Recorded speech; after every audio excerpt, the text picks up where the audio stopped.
अगले महीने होने वाले T20 वर्ल्ड कप के लिए टीम इंडिया का ऐलान। महेंद्र सिंह धोनी होंगे टीम के मेंटोर। आर अश्विन को फिर से टीम में जगह। शिखर धवन की छुट्टी। जिन 15 खिलाड़ियों के नामों की घोषणा हुआ है उनमें रोहित शर्मा, केएल राहुल, कप्तान विराट कोहली, सूर्य कुमार यादव, ईशान किशन, ऋषभ पंत, हार्दिक पांड्या, रविंद्र जडेजा, राहुल चहार, आर अश्विन, जसप्रीत बुमराह, भुवनेश्वर कुमार, अक्षर पटेल, वरुण चक्रवर्ती और मोहम्मद शमी शामिल है।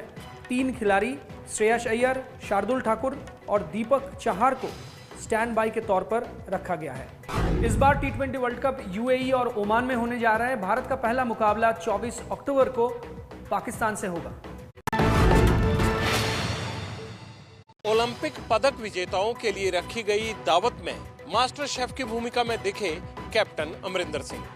सीएम ने पंजाब के खिलाड़ियों के लिए ये दावत रखी और इसमें गोल्डन बॉय नीरज चोपड़ा को भी बुलाया गया था। बड़े पतीले पर करछी चलाते पंजाब के सीएम कैप्टन अमरिंदर सिंह वो ये देख रहे हैं कि पकवान कैसे बने हैं। दरअसल कैप्टन अमरिंदर सिंह ने आज शाम अपने आवास पर टोक्यो ओलंपिक में पदक जीतकर आए पंजाब के खिलाड़ियों के लिए दावत रखी। इसमें गोल्ड मेडलिस्ट नीरज चोपड़ा समेत दूसरे ओलंपियन भी शामिल हुए। इस दावत से पहले कैप्टन अमरिंदर सिंह खुद वहां पहुंच गए जहां इन खिलाड़ियों के लिए खाना पक रहा था। उन्होंने कुछ देर रसोई में हाथ आजमाया। इस काम में उनके भाई मालविंदर सिंह ने भी हाथ बटाया। ऐसा लग रहा है कि कैप्टन अमरिंदर सिंह अब चुनावी मूड में आ गए हैं। पंजाब में फरवरी में विधानसभा चुनाव होने हैं। करनाल में मिनी सचिवालय के घेराव में डटे रहेंगे किसान। स्थानीय प्रशासन के साथ चली करीबन 3 घंटे की बैठक भी बेनतीजा रही। करनाल में किसानों पर हुए लाठीचार्ज के मुद्दे पर ये नया मोर्चा खुला है। करनाल में मिनी सचिवालय के बाहर किसान कल रात से ऐसे ही डटे हुए हैं। किसानों और प्रशासन के बीच 2 दौर की बातचीत विफल हो चुकी है। किसानों की मांग है कि लाठीचार्ज की वजह से मारे गए किसान के परिवार को 25 लाख रुपए का मुआवजा मिले। लाठीचार्ज के जिम्मेदार एसडीएम और दूसरे अफसरों पर कार्रवाई हो, लेकिन बात नहीं बनी। अधिकारी पूर्ण रूप से उस अधिकारी को बचाने का पक्षधर कर रहे हैं, उस पर मुकदमा लिखने को तैयार नहीं है, उसको सस्पेंड करने के लिए तैयार नहीं है। हमारा धरना यहाँ पे बदस्तूर जारी रहेगा। मुजफ्फरनगर में हुई महापंचायत और अब करनाल में लाठीचार्ज के बाद हुए इस घेराव ने किसान आंदोलन में एक नई गर्माहट पैदा कर दी है। झारखंड विधानसभा में नमाज पढ़ने के लिए कमरा आवंटित करने के मुद्दे पर बड़ा हंगामा। विधानसभा के बाहर प्रदर्शन कर रहे बीजेपी नेताओं पर पुलिस ने भांजी लाठी। बीजेपी के कार्यकर्ता आज विधानसभा का घेराव करने के लिए आगे बढ़ रहे थे, लेकिन जब लगभग 100 मीटर पहले ही पुलिस ने उन्हें रोकने की कोशिश की तो हंगामा खड़ा हो गया। बीजेपी कार्यकर्ताओं ने पुलिस की लगाई बैरिकेड तोड़ दी, जिसके बाद पुलिस ने पहले पानी की तेज बौछार की। इसके बाद भीड़ को तीतर बितर करने के लिए लाठीचार्ज कर दिया, जिसमें कई कार्यकर्ताओं को चोट आई। झारखंड विधानसभा का मॉनसून सत्र बीते शुक्रवार को शुरू हुआ और उसी दिन स्पीकर की ओर से नमाज पढ़ने के लिए अलग से कमरा आवंटित करने का आदेश जारी हुआ था।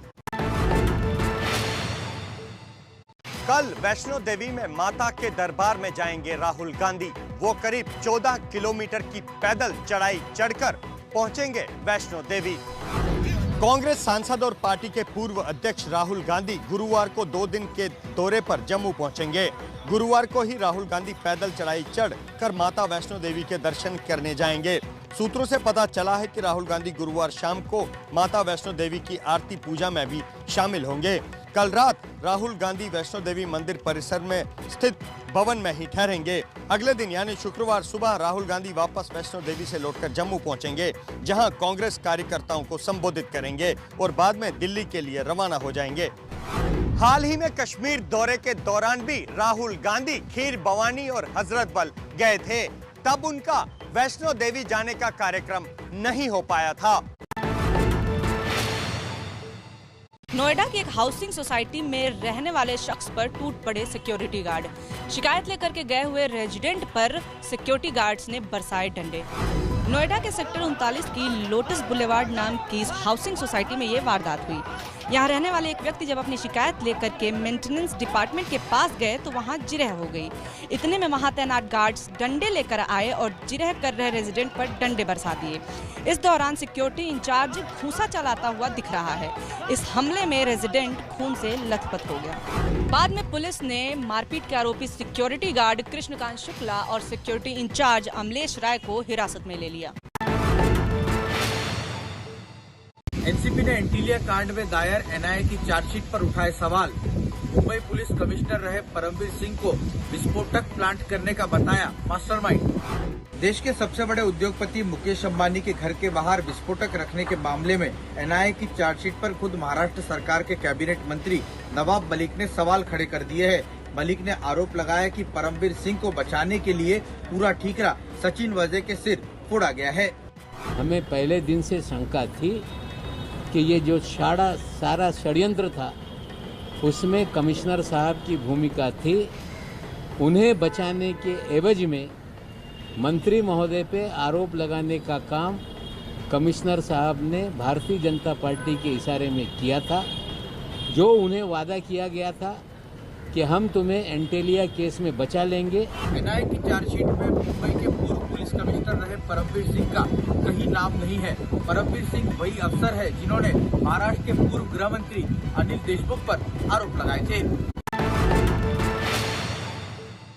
तालिबान के राज में जान हथेली पर रखकर सड़क पर उतरे अफगानिस्तान के लोग। हेरात शहर में पाकिस्तान के खिलाफ एक बड़ा विरोध प्रदर्शन हुआ। मार्च निकालते लोग, नारे लगाती महिलाएं, पाकिस्तान के खिलाफ पोस्टर लहराते प्रदर्शनकारी। ऐसा लग रहा है कि अफगानिस्तान के आम लोगों में तालिबान का डर निकलने लगा है। अफगानिस्तान के हेरात में अफगानियों ने पाकिस्तान के दखल के खिलाफ जोरदार प्रदर्शन किया। ये लोग प्रदर्शन करते हुए हेरात प्रांत के गवर्नर के दफ्तर के बाहर तक पहुंचे। इस दौरान अफगानी प्रदर्शनकारी पाकिस्तान और आईएसआई चीफ फयाज हमीद के खिलाफ पोस्टर लहराते हुए निकले। आईएसआई का चीफ फयाज हमीद तालिबान सरकार के ऐलान से पहले अफगानिस्तान दौरे पर गया था। इससे अफगानियों में बेहद गुस्सा है। ब्राजील के स्वतंत्रता दिवस पर राष्ट्रपति के खिलाफ और समर्थन में हुई बड़ी बड़ी रैलियां। राष्ट्रपति बोल्सोनारो ने इसे शक्ति प्रदर्शन में बदला। ब्राजील के राष्ट्रपति जायर बोल्सोनारो ने इस शक्ति प्रदर्शन के जरिए विरोधियों को अपनी ताकत दिखाने की कोशिश की। मौका तो ब्राजील के स्वतंत्रता दिवस का था, लेकिन पूरे ब्राजील में बोल्सोनारो के समर्थन और विरोध में बड़े बड़े प्रदर्शन हुए। भीड़ से उत्साहित बोल्सोनारो ने तो मौका पाकर वहाँ के सुप्रीम कोर्ट पर अपने हमले तेज कर दिए। साओ पाउलो में राष्ट्रपति के खिलाफ जो प्रदर्शन हुआ उसमें लोग ब्राजील का एक विशाल झंडा लेकर निकल रहे थे। बैनर पर लिखा था गेट आउट बोल्सोनारो। दरअसल ब्राजील के राष्ट्रपति बोल्सोनारो भारत के साथ वैक्सीन डील को लेकर के विवादों में हैं। ब्राजील की सुप्रीम कोर्ट ने उनके खिलाफ जांच की मंजूरी दी है। अभिनेता अक्षय कुमार की बीमार मां अरुणा भाटिया का मुंबई में हुआ निधन। अपनी मां की बिगड़ती तबीयत के चलते अक्षय कुमार लंदन में अपनी फिल्म की शूटिंग बीच में छोड़कर मुंबई लौटे थे। अपनी मां अरुणा भाटिया के निधन की दुखद खबर खुद अक्षय कुमार ने ट्वीट करके दी। अक्षय की मां पिछले कुछ समय से बीमार चल रही थी और वो मुंबई के पवई इलाके में स्थित हीरानंदानी अस्पताल के आईसीयू में गंभीर हालत में भर्ती थीं। यहीं पर उन्होंने आखिरी सांस ली। उनके अंतिम संस्कार के मौके पर बॉलीवुड के कई जाने माने चेहरे नजर आए। अपनी मां की तबीयत खराब होने की वजह से ही अक्षय कुमार कुछ दिन पहले ही लंदन से फिल्म सिंड्रेला की शूटिंग छोड़कर वापस मुंबई लौट आए थे। अक्षय कुमार अपनी मां के बेहद करीब थे। बता दें कि अक्षय कुमार के सिर से उनके पिता हरिओम भाटिया का साया काफी सालों पहले ही उठ चुका था। कोरोना काल की पाबंदियों के बीच फिल्मी सितारों के घर आने लगे हैं गणपति। अभिनेत्री शिल्पा शेट्टी ने अपने घर पर बप्पा का स्वागत किया। शिल्पा शेट्टी गणेश की मूर्ति लाने के लिए खुद ही दक्षिण मुंबई के लालबाग इलाके के एक पंडाल में पहुंची। कार में बप्पा को लेकर वो जुहू अपने बंगले में लौटी। मूर्ति को घर के अंदर ले जाने से पहले शिल्पा शेट्टी ने अपने परिचितों की मौजूदगी में कार में रखे गणपति का हाथ जोड़कर स्वागत किया। इसके बाद शिल्पा शेट्टी गणपति बप्पा मोरिया का उद्घोष करते हुए बप्पा की मूर्ति को अपने घर के अंदर ले गई। इस बार बीएमसी ने मंडल में जाकर बप्पा के दर्शन करने पर रोक लगा दी है। बीएमसी ने केवल 10 लोगों की इजाजत बप्पा को स्थापित करने की प्रक्रिया के दौरान दी है। पटना में लालू के छोटे बेटे और बिहार में विपक्ष के नेता तेजस्वी यादव से मिले चिराग पासवान। दोनों की मुलाकात के बाद से दोनों दलों के पास आने के लगने लगे कयास। एक तरफ है एलजेपी सांसद चिराग पासवान तो दूसरी तरफ बिहार में विपक्ष के नेता तेजस्वी यादव। ये मुलाकात बिहार की राजनीति में नए कयास शुरू कर रही है। हालांकि मुलाकात के बाद चिराग ने कहा पिता रामविलास पासवान की पहली बरसी के कार्यक्रम के लिए न्योता देने गया था। कि मैं आया हूं इनको आमंत्रित करने के लिए 12 तारीख को जो बरखी का कार्यक्रम रखा गया है उसमें ये आए। कल संभवतः दिल्ली में मेरी आदरणीय लालू जी से भी मुलाकात करूंगा। भले ही न्योता देने के बहाने चिराग पासवान तेजस्वी से मिले हों, लेकिन जिस तरह से इन दिनों बीजेपी से चिराग पासवान नाराज चल रहे हैं तो ऐसे में कयास लगने जरूर शुरू होंगे। पश्चिम बंगाल में बीजेपी सांसद अर्जुन सिंह के घर पर बम से हमला। बम अटैक का आरोप लग रहा है तृणमूल कांग्रेस पर। हालांकि कोई भी हताहत नहीं हुआ। बीजेपी का झंडा दिख रहा है और फिर धुआं उठता है। ये धुआं दरअसल बम फटने के बाद उठा और तस्वीरें पश्चिम बंगाल में बीजेपी सांसद अर्जुन सिंह के घर पर हुए अटैक की हैं। उत्तर 24 परगना में अर्जुन सिंह का घर है। यहीं कुछ लोगों ने बम से हमला किया। अर्जुन सिंह के परिवार की शिकायत के बाद पुलिस ने 2 संदिग्धों को गिरफ्तार किया है। बीजेपी तृणमूल कांग्रेस पर हमला करने का आरोप लगा रही है। ये लेकर यहाँ 11 बार बम से हमला हुआ। ये पहली बार हमारे घर पर माने दुआरे बम से जब हमला हुआ तो अर्जुन सिंह दिल्ली में थे। उनके बेटे ने पुलिस में शिकायत दर्ज कराई।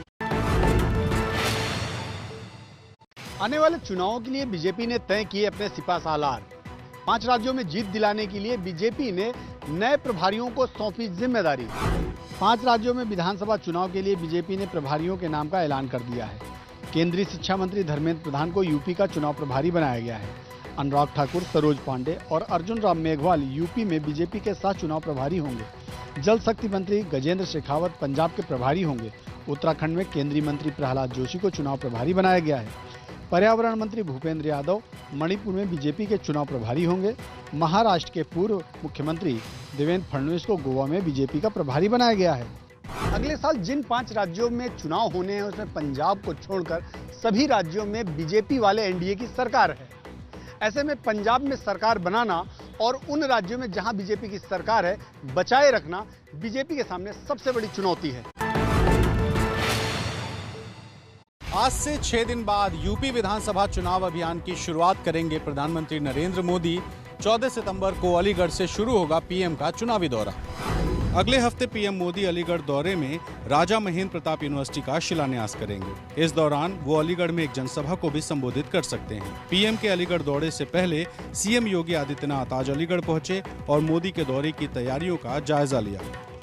14 सितंबर को जहां पीएम मोदी अलीगढ़ जाएंगे तो वहीं 26 सितंबर को उनका लखनऊ दौरा होना है। साथ ही 4 नवंबर यानी दिवाली के दिन पीएम अयोध्या के दौरे पर जा सकते हैं। यूपी में अगले साल विधानसभा के चुनाव होने हैं। बीजेपी ने साफ कर दिया है कि वो मुख्यमंत्री योगी आदित्यनाथ के चेहरे पर ही चुनाव मैदान में उतरेगी और 2017 के विधानसभा चुनाव परिणाम को दोहराने की कोशिश करेगी। अडानी ग्रुप द्वारा सेब खरीद के रेट घटाने के बाद हिमाचल प्रदेश की सेब इकोनॉमी में खलबली। हिमाचल प्रदेश के सेब उत्पादक चिंतित हैं और सरकार विपक्ष के निशाने पर है। हिमाचल प्रदेश में सेब 2 हफ्ते तक प्रति पेटी 3000 रुपए से भी ऊपर बिक रहा था। अब घटकर 1200 से 1800 रुपए प्रति पेटी के हिसाब से बिक रहा है। सेब उत्पादक बता रहे हैं कि बीते 15 दिन के भीतर सेब के दाम 1000 से 1200 रुपए प्रति पेटी तक गिर चुके हैं। ये सब इसलिए हुआ क्योंकि अडानी ग्रुप ने सेब की खरीद के रेट अचानक कम कर दिए।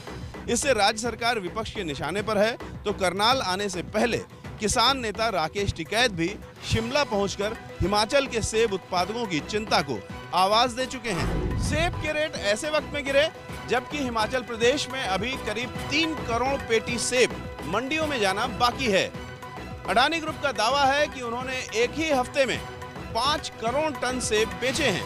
उत्तरी अमेरिकी देश मेक्सिको में कुदरत का डबल अटैक, बाढ़ से डूबे कई शहर, बाढ़ के साथ बीती रात भूकंप से हिल गया मेक्सिको। पहले मेक्सिको में बाढ़ का अटैक हुआ, ये तस्वीरें देखिए, यहाँ कैसे बाढ़ का पानी है और गाड़ियां कबाड़ बनी हुई हैं। मेक्सिको के ट्यूला शहर में तो अस्पताल में ही पानी भर गया। अस्पताल के अंदर बाढ़ आने से 15 से ज्यादा मरीजों की मौत हो गई। मेक्सिको में बीती रात धरती हिली और इसी तरह हड़कंप मच गया। यहाँ रेक्टर स्केल पर 7 तीव्रता वाले भूकंप के झटके लगे। भूकंप के बाद मेक्सिको में सुनामी का अलर्ट जारी किया गया था। भूकंप के नुकसान का अंदाजा लगाया जा रहा है।